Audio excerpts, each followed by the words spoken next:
Kevin McCullough.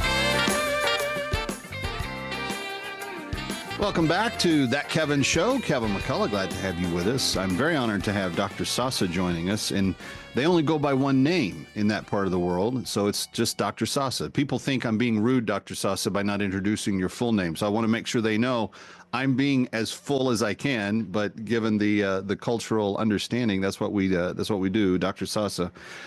You were saying in the last segment, and I want to clear this up in case somebody had a hard time hearing,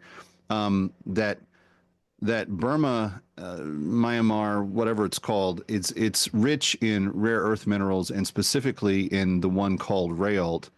And they've been basically mining that and giving it to China in exchange. China's been giving the Burma government weapons, and then the Burma government, who claims to be Buddhist, is using the excuse of you and other Christians not being Buddhist to then persecute the Christian population of Burma.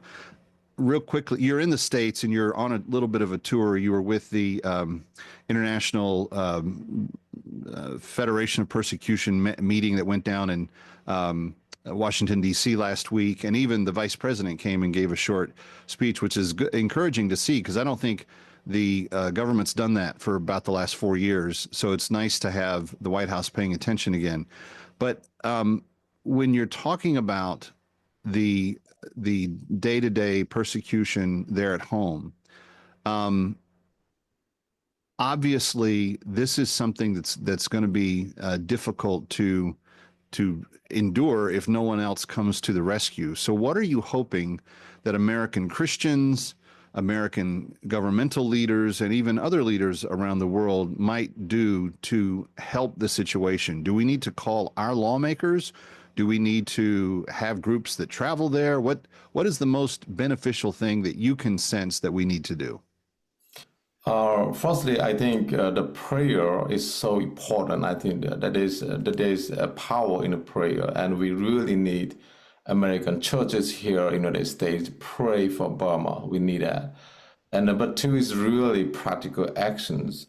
And Secretary of State Marco Rubio have made clear that whatever they do, that has to make America safer, that has to make America stronger, that has to make America more prosperous. And I think that's three core strategy policy of the United States of America under President Trump is complementary with our strategy in Burma. That means that Burma has to become a federal democratic country. That means that we will become a reliable partner for U.S. And I think that is where we really, really need to focus, and then also make sure that all those natural resources that I'm talking about, the rare earth, it has to be for our schools, our church, and our monasteries, and our hospitals, and our road. It cannot be again for exchange of weapon from China, and then the same weapon that it was exchanged with our wealth is used against its own people. It's totally a sinful act, not just a crime against humanity.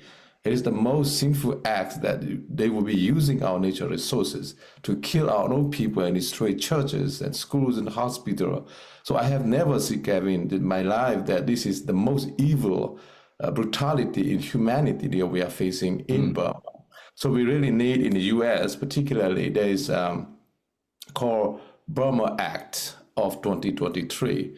Congress has made that act, that law that allow this strategy to be implemented. So I think supporting Burma will make America safer, supporting Burma will make America stronger, supporting Burma will make America more prosperous. How? As natural resources are rich, Burma was known as the rice bowl of Asia, and 50 years ago, now we are the poorest country. Why? Because of this evil regime.